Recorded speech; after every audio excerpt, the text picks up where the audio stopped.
The NBA playoffs are in full swing, and it doesn't look like anyone could stop the Brooklyn Nets at this point.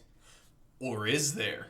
Then we're going to talk about, oh man, it is time to blow up the Clippers, quite possibly already. And would it be upset if the Lakers lose to the Suns in the opening round? Also, a lot of NFL speculation going on. I mean, yeah, we could talk Aaron Rodgers and his vacation. I swear, every single day, Jalen. I was watching like Get Up or stuff, 6 at the gym, right? It's only about Aaron Rodgers. There's no new news about Aaron Rodgers. Why are we still talking about him? He's just on vacation in Hawaii. Let's talk about Julio Jones, That's though. big news. Let's talk about who's going, right? Jeez. Let's talk who's going to start the most games and quarterbacks in the NFL between a few of these teams. The best deep threat in NFL history, then also a little start bench cut with some of your favorite mid-level tier quarterbacks that are just, it's just Yeah. Also, we're going to debate Mike Trout or Shohei Ohtani, our 2-month MLB awards, and also the biggest surprise team so far this season. Then, of course, we're going to end things with our Nene of the week, and I was going to give you a hint. You should know what the hell the Nene of the week is going to be. If you don't, congrats. You still probably have a few extra brain cells, because I am dumber from watching this play go down. But of course, I'm your host, Ross Allen, joined alongside by the Jalen Johnson, the not-so-bald beast, formerly bald beast, not anymore. How are we feeling, Jalen? Especially with your biggest Golden Knights getting... it shouldn't have gone to 7 games, but they still win the first round nonetheless. I think I knew it was going to go to 7 after watching how the series went during the season. I think I knew it was going to go to 7. I didn't want it to, but... At least now you can take a breath, have a little bit of fear go away. Maybe and then get that blood pressure back to normal. Yeah. And then we're going to be good. But of course, before we get into things properly, let's thank our sponsors. Shout out to SCG Subs. Right now, they're doing a 2-buy 2 get 2 free deal. It's some of the best pre-workout I've ever had. It keeps you going, it keeps you active, no jitters, which is nice. And then like the little tingly, the tingly feeling you get like top of your head. And but it kind of gets you like revved up. Like that stuff is good. I'm not a fan of that though. But the best part about that, no crash, which is no crash. Insane that they're able to do that. So go on over to scgsubs.com right now to get going on that deal today. And also, with all the sports that we're talking about, the NBA, the NFL is coming up soon, the MLB, some stuff with the NHL, and a bunch of other sports. If you want to get in on sports prop betting, there's no other place to do it than Thrive Fantasy. You can go on over to thrivefantasy.com or download the app on the Google App Store or the Google Play Store and the Apple App Store. Yeah, that's the one. Super easy prop betting. It's fun. You get your team together, you get put in these groups, so the best person in the group wins the most amount of money, and so on. And then they do all. It's super easy.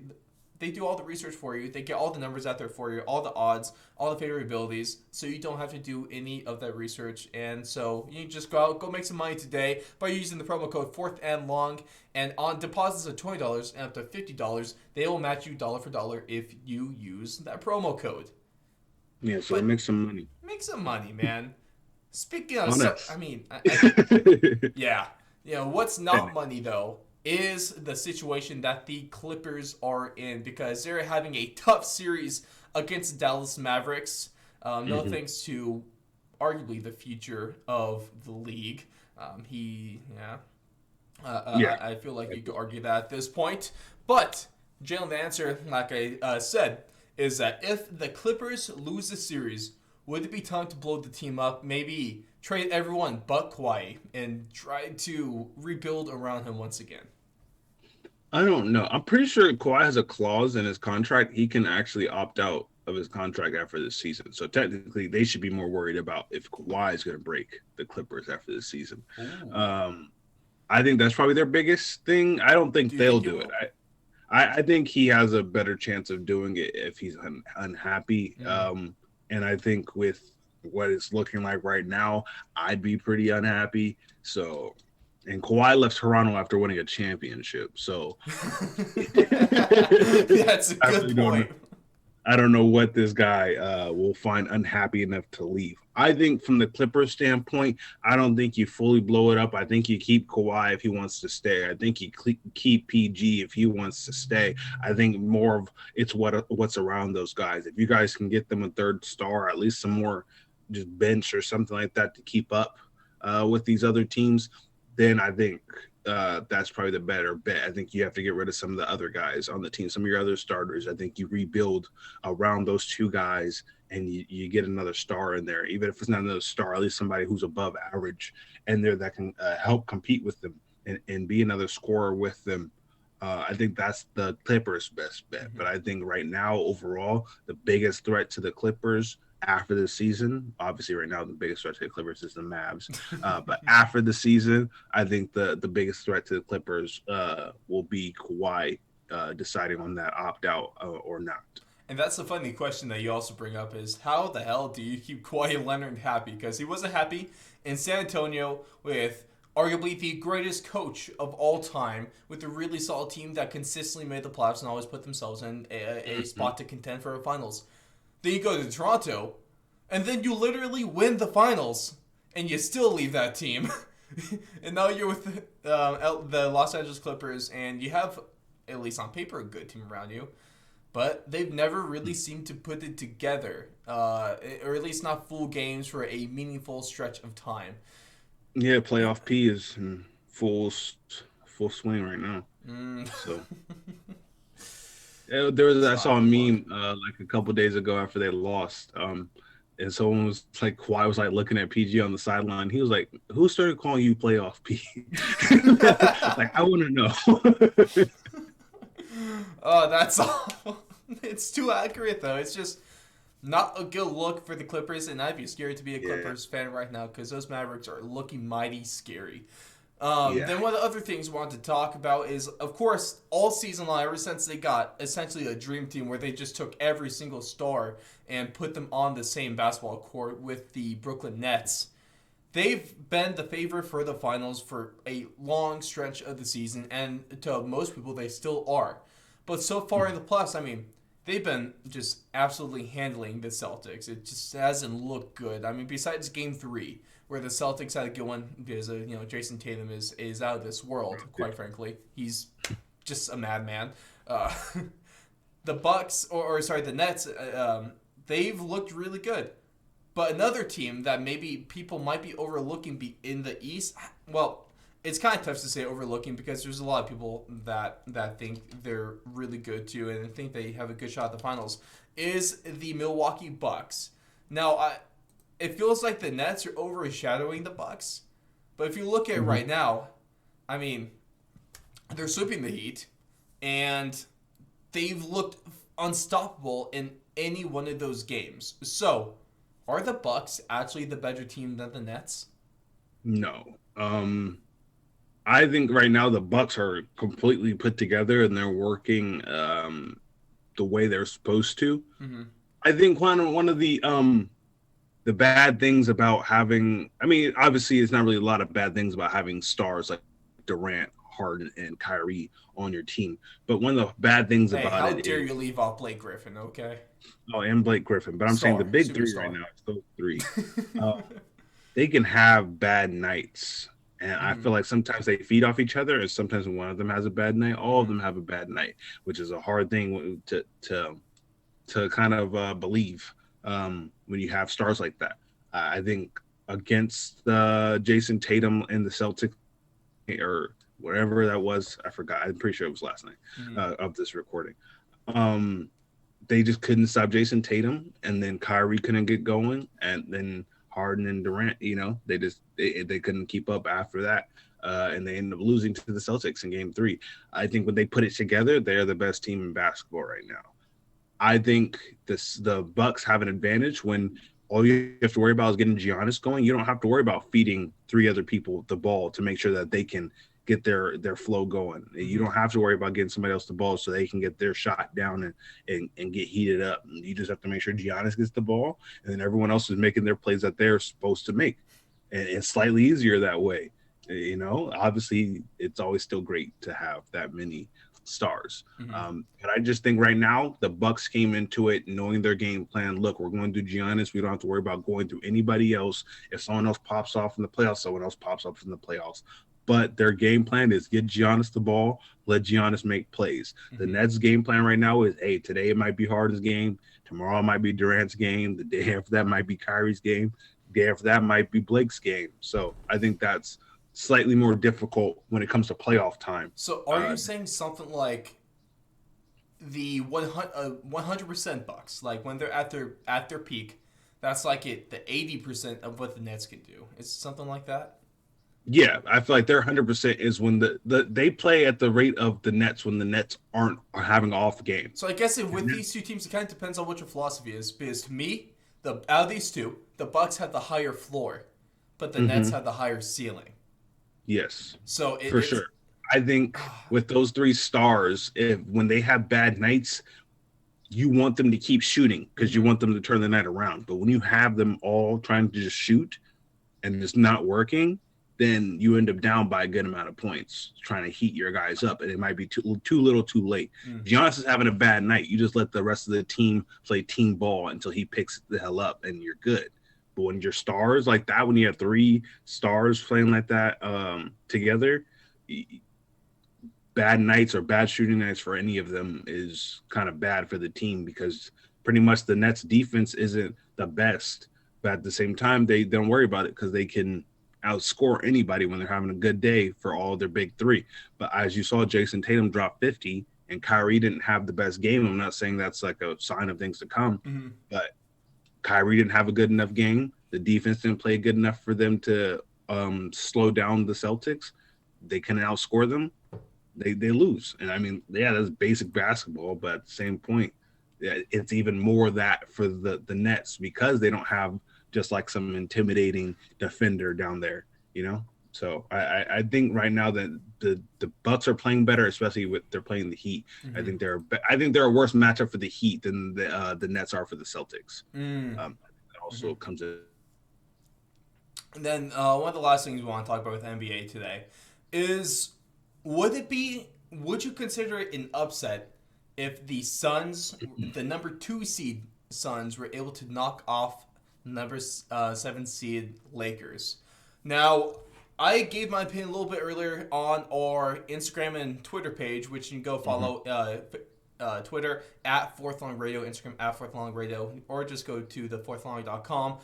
And then all the links and anything Fourth and Long could be found there. But I disagree with this. There's a lot of people saying that, oh yeah, if the Suns beat the Lakers, they were calling that an upset. That's not an upset, at least not to me, because ever since was it Jalen? Like ever since halfway through the NBA season, when the Lakers kind of got injured, and then I think just over halfway. I think it was like 40 something games in. Yeah, and I just remember, they were on your power rankings every week, and then they dropped. And then they dropped off, and then they never really got back onto it. And really, ever since that point of the season, I just haven't been that hot on the Lakers. Preseason, yes. I mean, everyone was. How could you not be? But now, it's just... And then seeing what the Suns have been able to do all year long is, say, really consistent. The Jazz, kind of same thing, saying all year long, really consistent. Two of those top teams, they were battling for the number 1 spot for the good majority of the season. I swear, John, I think like the last 4 or 5 power rankings about that you put out were like... There's 1 or 2 was either the Jazz or the Suns, and well-deserved. So I've been thinking for a while now that the Suns are the better team than the Lakers. So if they win this game, or this series, especially as a higher seed, that's just expected. So to me, it's not an upset, and I don't think it should be considered one. I think it's coming from the standpoint of, yes, the Lakers are they're the 7th seed, I believe. It's more of that team was built and usually plays like when all of them are healthy, they play like a top three seed. I think that's where the whole upset thing is coming. And with all, for those of you guys who pay attention to odds and stuff like that, the Lakers were given the second best odds even after all of that when the season, and they still had the second best odds to win. And then also when you look at it, they have AD and LeBron back and both playing very well right now. Well, maybe except for that first game. Except for that first game. But LeBron has never gone down 0-2 in a series before. He's lost the first game a lot, but he's never lost back-to-back first games in the series. Yeah, that too. I'm just playing. Um, yeah, but I think that's where the upset is coming from. Like when LeBron and AD are healthy, like they weren't during the season, they are a different team. So I think, yeah, they did finish as the seventh seed, but Mhm. that seventh seed team didn't have LeBron all the time. They didn't have AD all the time, and the rest of the players weren't playing to the level that they're playing right now. I think people are pretty much reconsidering this Lakers team as a whole different team with them, all those players back and playing the way they're supposed to. I Mhm. think that's why people are more considering this an upset, and I think it would be. I think the Suns will probably. I think the Suns win it. I want them to. And I think beating LeBron in the first round is kind of an upset just because of the history of Mm. LeBron and the history of AD and them playing together. And they're still the reigning NBA champs, Mhm. and they're trying to repeat. So even though they are the seventh seed, I still think it would be an upset for the Suns to beat them in this situation Mm. in the current standings of where everything is. That's a fair point. I can get behind that one, Jalen. Now, let's switch gears and go into a little NFL. Let's put our NFL caps on figuratively because I don't have one to reach for. I just have my Sharks one on. Even though I Yeah, still wear this I hat, don't even have though one every reach time I for look at you. it, it makes me feel sad on the inside. But It's that's all right. besides the It's all point. Hmm? right. Yeah. But let's talk Julio Jones. Julio Jones has, I mean, he's been wanting to trade for a while, and he's definitely good in again now, especially after what happened on, a little undisputed with Skip Bayless and Shannon Sharp, that, put in quotes, the interview. Uh, that Yeah, was mu- something like that was one of the funniest things I've seen in a long, long time, Jalen. But that. where would Julio Jones be best for? Which team would he be the best fit for? But so two questions. So which team is he going to be the best fit for? But where do you think he's actually going to end up? And now I think there's two teams that jump to mind.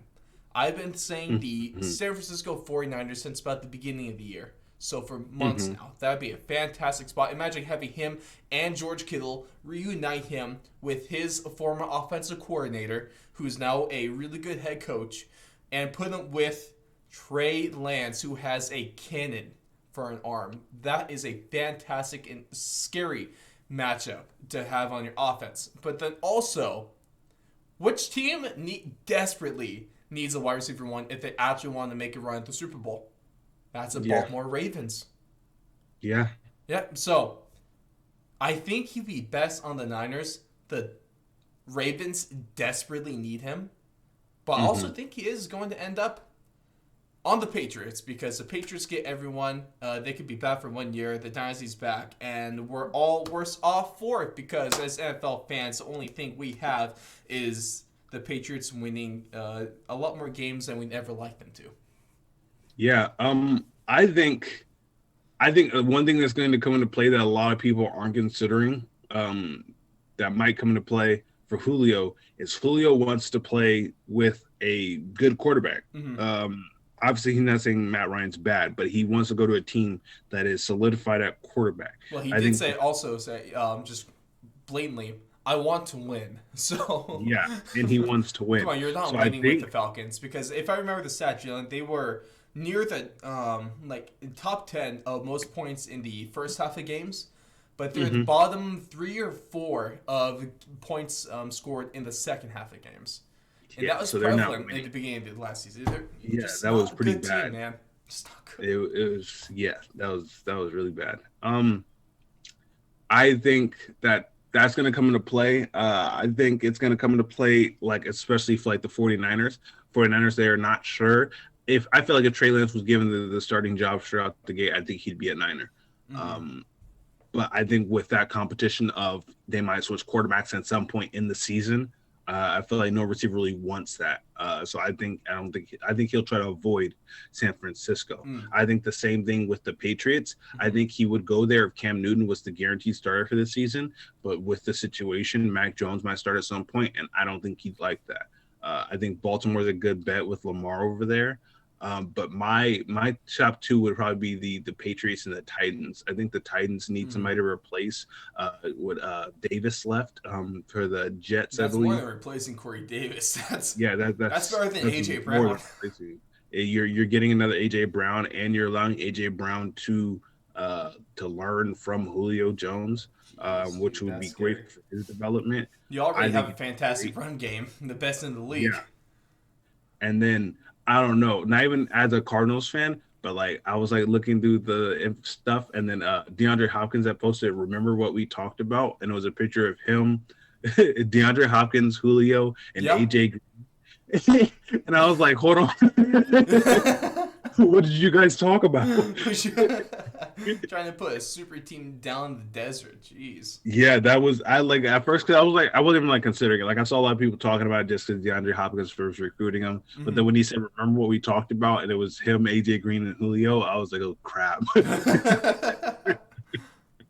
So I mean, I would love to see him in the desert. That'd be the meanest receiving core of all time. I don't like But that. I don't like that I thought. don't think anyone would like it at No. all. And DeAndre Hopkins said he would restructure his contract just so he can get Julio. Yeah, that's scary. Literally three of the Yeah, best hands in the but league on the same team. I think overall, I think the Titans would probably be. I think the Titans would probably be a good team for him. I think they need it. I think the Ravens need it, but I think the Titans have the better chance out of those two teams of getting him. That would be a ridiculously stacked offense. That would Yeah, flip the script of any AFC contender. Sweet damn, that would be a great team. I know there's been talks. It better not happen. I don't think it will happen, but Julio to the Chiefs, that just wouldn't. that's gonna piss me off. I probably wouldn't watch football. Probably wouldn't No, watch football. like at least if the Cardinals get him, yeah, it'll be a stacked offense. But they haven't won a Super Bowl They recently. also don't have Patrick Mahomes. Yeah, and they don't have Patrick Mahomes. But it's like if it's like if the Patriots after winning all the Super Bowls, if they were still with Brady and all that stuff, and then they got Julio, I think people would be way more pissed off I quit. than I quit. now. I quit. Yeah, I walk off. but it's like that situation, like teams that recently won, and now you're just gonna add Julio, like forget you. But speaking of the Patriots, though, they're one of the three teams right now that have a little bit of a quarterback competition and some controversy going on with them. So we're going to talk who's going to be starting more games for these three teams between the Patriots, the Broncos, and then the Chicago Bears. But first, like I said, is New England, and that's going to be between Cam Newton and Mac Jones. Jalen, which one is going to be starting the most amount of games this season? um, I want it to be Cam. I think Cam deserves another shot with that team. Um, I think Cam's going to start most of the season. I think if Mac Jones does get the start, it's going to be something catastrophic, like Cam throws like 3 or 4 picks in a game, or he costs them a game. I think then Mac Jones will get an earlier start. But I think they're going to push with Cam Newton and just let Mac Jones kind of just learn for a while. I think if it comes down to and kind of close to the end of the season, they're kind of like around that 50-50 mark. I think they might switch it up, or if they're just below 50-50, I think they might switch to Mac. But I don't think it's coming until after the halfway mark. So yeah, I think Cam Newton would probably start the most games. For a lot of these teams, you got to look for the bye weeks. There could be a replacement after that, but it's either we get. I think Cam Newton has a very short leash in Foxborough because He does. I think if he struggles through the first 3 to maybe 4 games of the season, and also all this depends on if Mac Jones is going to be ready, and I would be willing to bet that he will be. But I'll give Cam Newton 3, maybe if I really want to stretch it, 3 to 5 games. And if he doesn't do above average in those 3 to 5 games, I think they pull the trigger on Mac Jones and put him in because, especially if this team gets Julio, all bets are going to be off. You have to be a good team with that kind of offense. I mean, remember what they did during the first few days of the offseason, signing everyone, or of the NFL free agency period. They signed everyone. Especially with I Hunter think Henry people there, forget too. about how much they did. Right? So, you have to be good on this Patriots team. I will be willing to predict that Mac Jones plays the most games for the Patriots. And I think that Mac Jones actually does it. He has a decently successful first year in terms of like above average of what rookie quarterbacks do.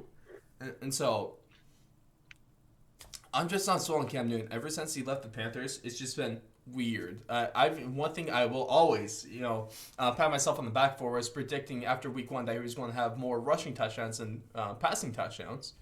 And so Yeah, that was something. still going to do that real quick for the camera, going on my back.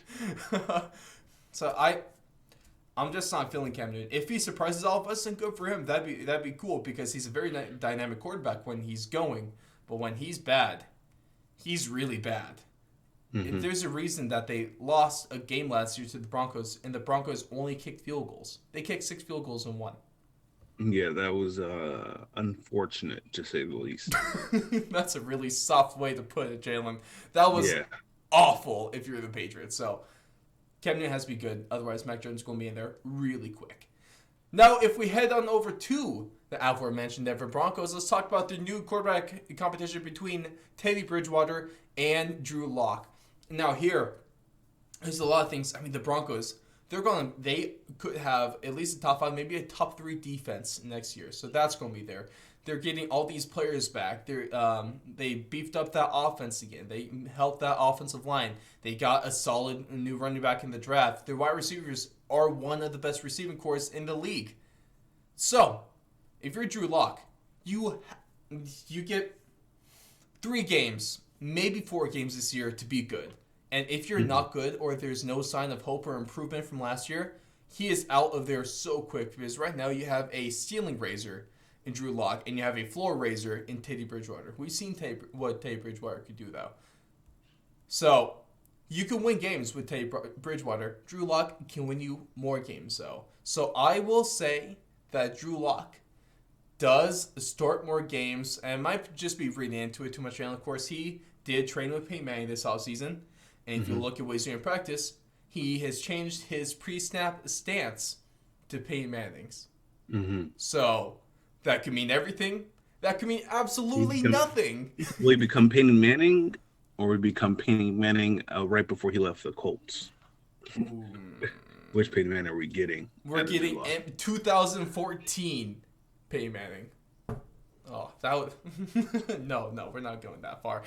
I think Drew Lock starts more games than Teddy Bridgewater, no. But he's on a very short leash, shorter than Cam Newton.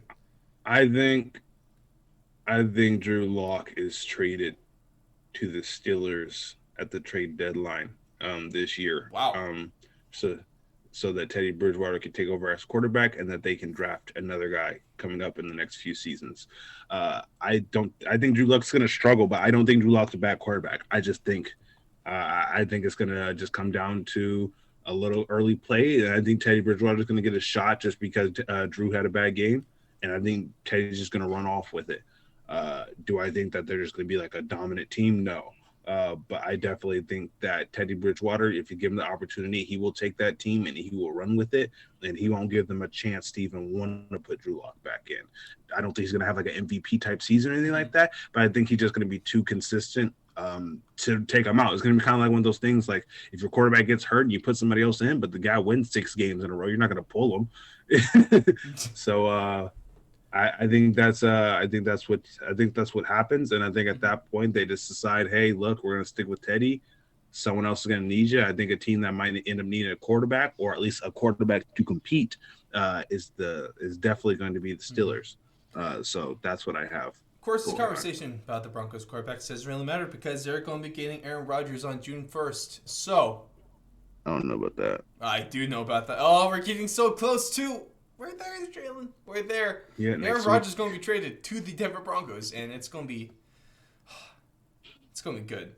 And then the Broncos are going to win Super Bowl 56. Yeah. That's what's next on the agenda? Andy Dalton or Justin Fields of the Chicago Bears are the last team, and this is the easiest thing. Justin Fields might be starting from day one. Now, that's not necessarily because he's ready, but it's because it's the Chicago Bears. And when was the last time they actually had a proper quarterback situation that went well for them? And Justin Fields is going to start way more games than Andy Dalton. Andy Dalton's going to be a good backup there, though. hair on the sideline is going to match the colors of the logo very well. Yeah. That's unfortunate. I Andy Dalton. I don't think he starts more games. I think he starts the season as a starting quarterback. Mm-hmm. I think he's gonna throw like 3 picks on week 3, and then so I'm just gonna go all threes here. He's gonna throw 3 picks in week 3 and get replaced in the third quarter.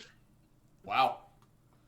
For Justin Fields, If you predict who is that, then going to change his jersey number to 3, and he's going to win the game by 3. I'm kidding about the jersey number change. Obviously, that can't happen. But then they're going to win the game by 3. If he really wants guaranteed success, he changes his jersey number to the number of the greatest quarterback in Bears history, which of course is Jay Cutler, number 6. Never forget. I thought you were going to say 10, Mitch Trubisky. Dude, no. Mitch sucks. Nah.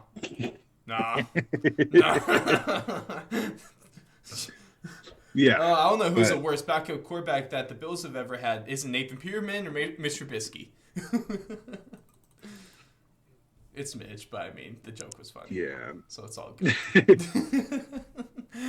Oh, man. And then the next thing we want to talk about is PFF had their own debate, and we also had ours over on our own socials. But who is the best deep threat in NFL history? PFF, they put out Randy Moss, Calvin Johnson, Deshaun Jackson, and Tyreek Hill.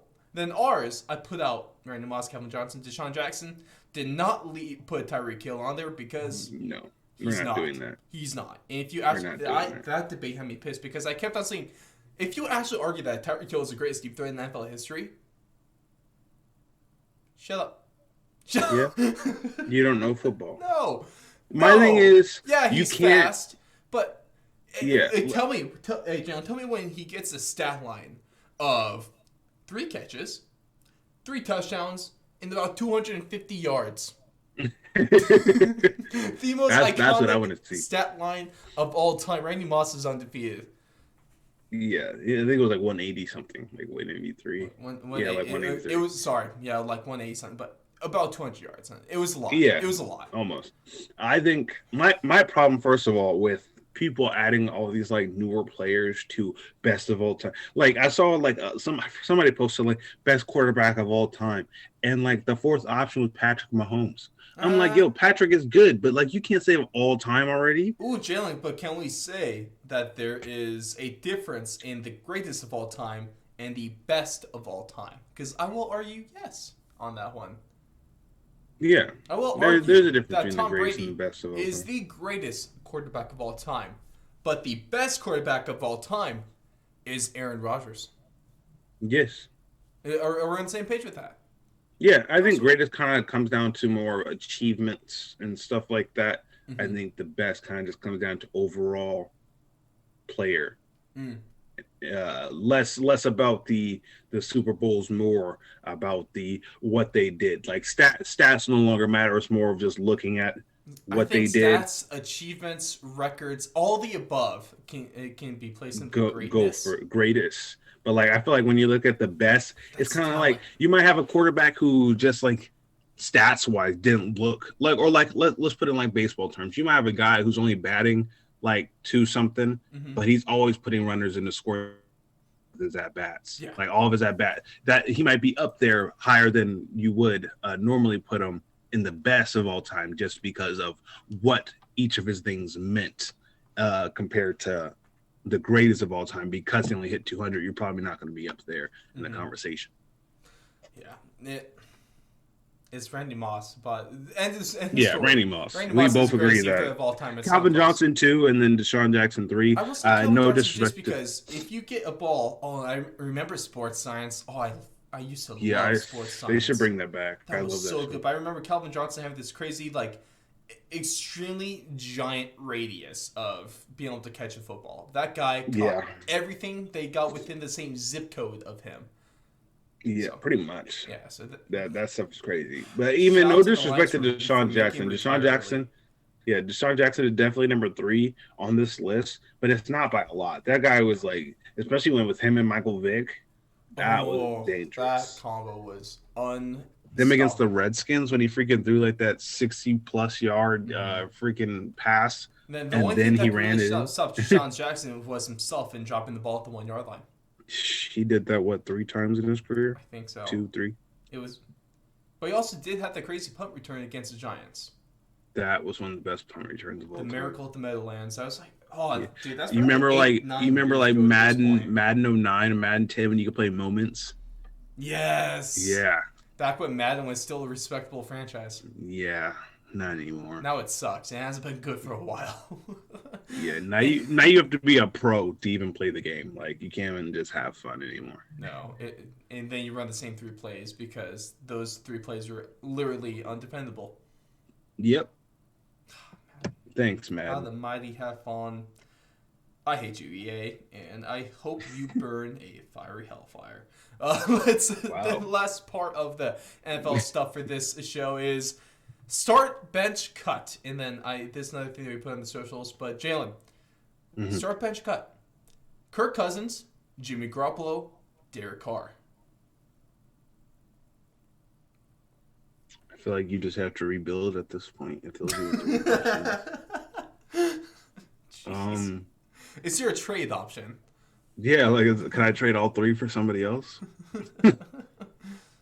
I think God damn. Don't like this one, do you? I'd start Garoppolo. Oh. I would start Garoppolo. I think Garoppolo, when he's healthy, is the better quarterback out of the 3. I'd probably bench Derek Carr. I feel like Derek Carr could still get better. I feel like he's not at the end of. I feel like this isn't just who he is as a player. We've seen flashes of greatness by him. I think he just needs to be more consistent with it. And I think if he's more consistent, he's the better of all 3 quarterbacks. Cousins has just proven year after year that he's not good in prime time. So, and he has like an amazing contract that he's done nothing with so far. So, I'd start Garoppolo, bench Carr, and I'd cut Cousins. I almost have it flipped. I'm cutting Jimmy Garoppolo, especially because he's not even going to be a starting quarterback this year. So yeah, I don't even want to worry about that, man. I'll cut him. I think without his injuries, I think he would still be the starting quarterback. I don't think they would have drafted anybody. Well, also without the injuries, and also if he completed one more pass in the Super Bowl, they wouldn't even draft. They wouldn't take in Trey Lance. No, they wouldn't. Undoubtedly be their quarterback. Yeah, but you miss that pass, you choke in the Super Bowl. That's what happens. The NFL's cutthroat, and they technically the Chiefs did this because the Chiefs are the reason Garoppolo got hurt, and then they beat them in the Super Bowl. And now Garoppolo should hate the Chiefs. Can we get He's gonna end up at their backup quarterback. Hey, we get all these celebrities. We even got Chad Johnson doing a boxing match. Can we get Jimmy Garoppolo and Patrick Mahomes in the square circle? I think Patrick Mahomes would knock Jimmy Garoppolo the hell out. Hey, I think Garoppolo fights dirty. I think he does too. But I think if it's like a actually sanctioned fight, have you not seen his chin? He has a chin of granite. Okay, that jawline is granite. Yeah, he's not. That might be granite. That might be granite, or it might be just a nicely cut glass. Hey, the cool thing about that though, Jen, he has a chin. You can't hit the knees. You can't take him down, so you can't hit him with leg kicks like in MMA. So he'll be fine. That's his weak point. I don't know. But I'll be benching Derek Carr because he's still a good quarterback. He's an above average quarterback. But I'm actually going to be starting Kirk Cousins because most games are not going to be in prime time. And when it's not in prime time, I like Cousins more than all 3 of these guys. Yeah, but then you're going to win for one season, and the next season you're going to have mostly prime time games, and then you're screwed. Oh, it's so tough. At least Kirk Cousins does have one primetime win. That happened on Monday night last season. I forget the week, but it was, changed his nickname to the Monday Night Messiah because that guy's, that's his thing now. So it's all good. I guess. Now we're going to about cap things off. Last sport we're going to be doing is the MLB. And first question is, who would you rather have right now? Slight change him. Who would you rather have? You can build your franchise around one of these 2 players. Is it Mike Trout or is it Shohei Ohtani? Are we just going with the player in general, or are we talking about just them as a career, like right now, Right now, or you take them in their prime. Who are you building your oh, in team their around? prime, Mike Trout. You know, that's Yeah, fair. The Trout. greatest baseball player of all time. Yeah, pretty much. I mean, like Shohei Ohtani. If we're talking about like right now, Mm-hmm. like how they are right now, their ages and everything like that, I'd probably take Ohtani We'll do just because I primes. might. We'll do Yeah, primes. if we're doing primes, I'm taking Trout. But if we're doing right now, I'm taking Ohtani. To be honest, this is really tough for me because it seems to be that Shohei Otani's only weakness is Bart and but in traffic at this point. That's still one of the most ridiculous stories I've ever heard. Shohei Otani missing his start because their bus got caught in traffic, so they had to take Bart, but Bart like missed a stop or something like that. It was Hmm. oh, don't you just love public commuting? Public transport. Yeah, that's highly unfortunate. So great. Oh man. It's tough because Mike Trout, he's a phenomenal fielder, and he's one of the best hitters this game has ever seen. Arguably the greatest hitter this game has ever seen. He is the greatest player in MLB history. But also with Shohei Ohtani, he's going to be the greatest two-way player that has ever graced the diamond. He's also going to be a better player than Ichiro Suzuki. I am comfortable with saying that right now. I'm probably going to get proven wrong about 10 to 12 to 15 years. But Probably, also yeah. how I That's also that's a made the lot of claim ground to that cover. Ronaldo Acuna is going to be the greatest home run hitter in Braves history, and they have Hank Aaron. So I've been making some bold takes with baseball recently, I but don't know about the best part those. about these bold takes, Jalen, is that I can only be disproven in like a decade or so. Yeah, so So no one will pay attention to it anymore. exactly. So even if And I'm if you right, if you no one bring it back cares. up 10 years from now that he was wrong, you're just a petty human being. Hey, if you do that, you're petty as hell. But at the same time, I'd respect the hell out of you. So I respect you for it, though. I definitely respect you for it. that's a respect kind of petty. That's a ready. Wait, that's Yeah, someone saved pet this for this exact pettyful. moment. Pettyful, Respectful. respectful. Respectful. That's a new word. Respectful. No, it's not. Let's continue. It will be. I really want to say Shohei Ohtani, but at the same time, Hmm. you can't deny the greatest baseball player of all time. If you had the greatest baseball player of all time, you build around him 10 times out of 10. Yeah. But it's really close right now. Shohei Ohtani is blowing the socks off of everyone. But Yeah, that's and going you're covering two positions. exactly right. So you get a solid pitcher, and then you also get a really good DH, and also you even get a right fielder at times. Yeah, and I'm You pretty get all sure, three but in I'm the pretty same. sure if you told Mike Trout he had to go out there and pitch a couple of games, I'm pretty sure he'd throw at least one no hitter. I don't know about that, but also it's Mike Trout, so anything is possible. And Yeah. now let's get to we're 2 months into the baseball season roughly, so let's give our awards for that. We're going to start things off with the MVP, and the AL MVP, at least for me, is going to be the aforementioned Shohei Ohtani, because this guy has been doing everything. He has one of the nastiest pitches in the MLB with his splitter. I think people want to hit like a .05 around with that one. He's Yeah. top 3 to 5 in the MLB in home runs hit. He was leading at one point. He's not, in one inning, he's throwing 100-mile-an-hour pitches, then hitting 100-mile-an-hour home runs. This guy can do Yeah. absolutely everything, so he's my MVP right now. Yeah, AL, he's definitely my MVP. I don't think anyone could really argue against that. It's fucking Shohei. I think that's all you have to say at that point. But for the NL MVP, it gets a little tougher. There's two names that I would put out there. Is clear favorites, and that is Fernando Tatis Jr.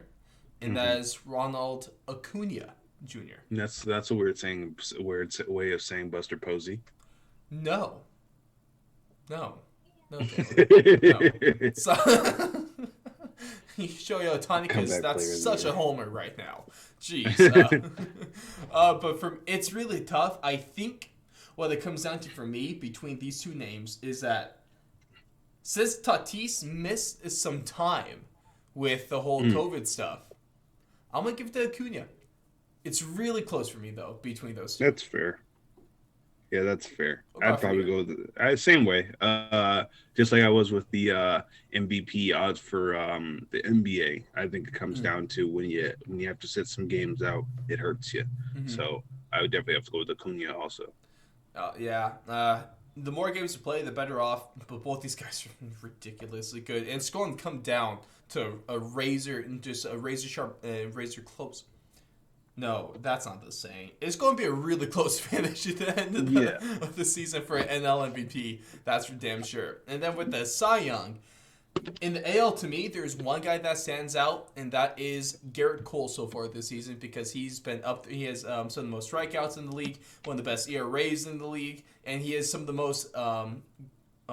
It's called like good starts or like good outings. What were the stats called? He has some of the Yeah. most of that too. I know what you're talking about. And so the Yankees have also been a really good team recently, on the back of a fantastic pitching staff from the Yankees. I mean, especially with Corey Kluber getting that no hitter, the sixth no hitter / perfect game this season, with the MLB record being 7. So that record's probably going to be broken this year. Rob Manfred, he wanted to unjuice the baseballs, but he unjuiced them a little bit too much, is what it seems like. But for me, Garrett Cole's going to take that for the AL. Yeah, I feel like it's hard to argue against Garrett Cole at this point. At least 2 months into the season, it's kind of like he's been one of the most dominant pitchers out there, and it's kind of hard to really say anybody else has been more dominant than he has so far. So I think Garrett Cole it's Garrett Cole. As of right now, unless somebody else picks it up going into the how far are we into the season? 2 months, weeks? but yeah, 8 weeks. 8.5 weeks. Yeah. Then someone else has to pick it up to pass him up for that award at this point. And then, who's your pick for the NL then?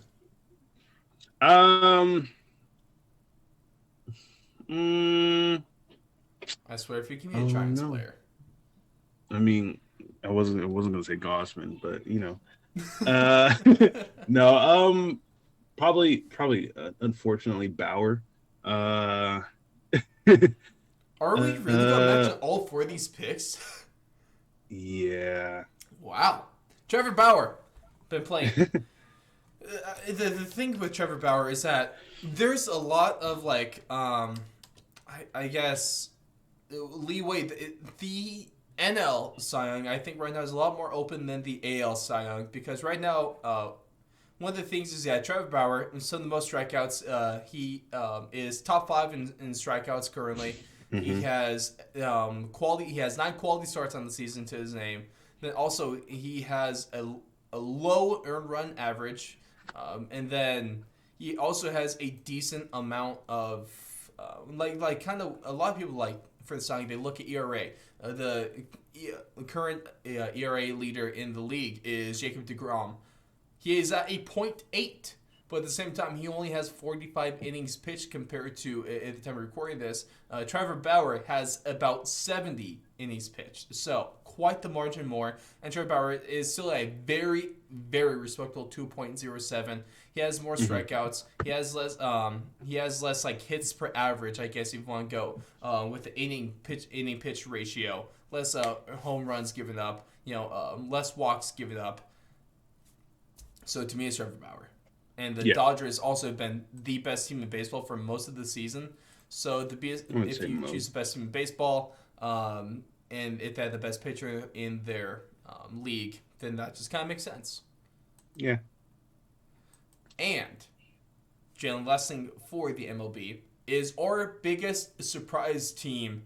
And I swear, if you say the same team, I am going to punch you. So here we go. I'm going to count down from 3. Then once I say, so I'm going to go 3, 2, 1, say the name, okay? Mm-hmm. And we're going to see if we actually have different teams or names on this one, because we've been too similar on this, okay? Yeah. All right. 3, 2, 1, Giants. Okay. Yeah, I'm not getting any MLB debates today. You're just getting statements that we both agree on. Pretty much at this point. Well, it's the Giants, man. How the hell are they this good? How the hell is your pitching staff this good? They shouldn't be. It doesn't make sense. But here we are. Because one of the weirdest things, I think their bullpen might be the biggest enigma that I've seen in the MLB for a while, because they win them games, but they're also the reason they lose games. Yeah. And also they have one of the best records in the league. And they had the best home record in the league also right now. And then they've been better than the Giants, better than the Padres supports this season, and it's just been a slugfest between those three teams in the NL West. So, yeah, man, I don't know why they're this good, but that's I don't why think anyone does, surprise. but I'm happy. This is usually around the time of the season I start checking out because we're usually like 18-40 or some shit. Like, but yeah, I don't know. The team has been great. A lot of our older guys on the team, like Crawford, Posey, Belt, Longoria, were all expected to just have below average years and kind of have the team be broken up again next season and restart over. But those four guys have just shown like age means nothing, and they've come out and just killed it. And then I feel like yesterday's game, from the day of recording against the Dodgers, was pretty much the perfect example of the season so far for the Giants. The Giants Posey has a 3-run home run to put the Giants up by 3 to pretty much almost secure the win. Then the Giants bullpen allows a 3-hit homer, 3-run homer to go off in the ninth, the bottom of the ninth. Oh, great! Then at the bottom of the ninth, like last out, Pujols hits pretty much almost a guaranteed home run. Yep. And the Giants rob him. And then they win again by 3. The Giants win by 3 in extra innings. And if that doesn't explain this Giants team's ups and downs and somehow still winning games, I don't know what does. Yeah. The Giants, man, I don't like them because I'm an A's fan. So obviously we can't like them. It's just in the DNA, you know? But I sure as hell respect them, even though I don't understand them at this point in season. And it's not even numbered year, so you can't even use that argument. So I mean, yeah, you can't. But let's just say last season didn't count, so we're just making up for it. Okay, I don't know. But ladies and gentlemen, it's time to wrap things up with the Nene of the Week award. Don't tell me you have the same Nenes. Well, there's only one Nene, though, is a problem. There is only one. Oh, my damn. Like I said at the beginning of the show, man, watching this play made me lose brain cells. It made me reconsider everything I've ever done in my entire life. Yeah, because for sure. I've never witnessed anything this embarrassingly bad. And if you don't know what I'm talking about, it is the Pirates and the Cubs. Because, yeah, you got 2 outs. You hit a little dribbler to the short. You throw it to first. The first baseman catches it in front of the bag, and then starts to run at the Cubs base runner. When you could you're less than half a foot away from first base. Touch the bag. Touch the bag. Yeah, literally. Right when he started going backwards, I'd have been like, all right, and I would turn around and touch the bag. But no, he chases him all the way back to home. By this time, the runner at third came in and scored. And then you saw the Cubs base runner singling safe when it says to 2 outs. He still needs to touch first. He taunted you and then ran. So he books it to first. The ball gets over, gets thrown past him. The runner gets his second. The ball gets past the second baseman. It's just... Yeah, and the funniest thing that happened to me was after he made the second safe, the announcer then yells, "Keep going, you're invincible." And part of me was like, yeah, I kind of want to see if they'll get you this time. Just keep running. Just try to go for the infield. Look, at this point, like you're on the gods' time at that point. The gods are in your favor right now. Just keep going. It was such a stupid play. But obviously, hats off to the Pirates. Yeah, they just... You just got Nene like a mug. That easily, at least in Nene of the Week history, in the award history, that is the biggest and most brutal Nene. That is definitely in the running for Nene of the year. And that's going to be, not even that, John. That might be Nene of all time. I might just have to retire the award at this point because what the hell's going to top this? Yeah, we're going to have to make a new one at that point. It's just Pirates. Hats off to We're going to have an anniversary for this every single year. We're going to rewatch that play and we're going to talk about it. I hate you guys for making me watch that. I hate you. Yeah, multiple times. A team of blind 6-year-olds probably could have done better than that. Probably. Actually, I've seen a blind baseball game before. It was pretty dope, actually. And it's probably better than what the hell the Pirates did. It was. It was. But on that really awful note, that's going to do it for us on episode 59 of Fourth and Long. Jalen, it's always a good time. Some good NBA stuff going, some MLB stuff going that we just always agree upon. At least we did agree on the NFL stuff, so you got a little bit of that going for you. Yeah, we usually almost always agree with baseball stuff, to be honest, since we started the show. I think we rarely disagree. It's an anomaly. But before we sign off, gotta thank our very prestigious Patreon supporters. Shout out to Ray Rodriguez, and for all your card collecting needs, go follow at the Big Back Box on Instagram. Shout out to Ryan, and shout out to Neil and his YouTube channel, Chosen Problems. And then since we're done with the show, now you can go listen to some other of our great stuff, like this week's UFC Talk, this week's AFL Breakdown. Now, of course, most recent interview, once again, with Justin James, the UFC fighter in the featherweight division, talks about how he rode a freaking whale. A whale. And previews his fight this summer against Charles Rosa. But Jalen, your thoughts in one word or phrase about the Giants right now? Legendary. I'll go with confusing. I'll go with confusing. I'll go with brain numbing. Is that one word? No, or is that just the Pirates? Yeah, I don't want to talk anymore because I keep on thinking about the Pirates play, and I don't want to, Jen. Me too. Okay. Let's just end the pain now. Ladies and gentlemen, thank you so much for listening, and we will see all of you in the next one.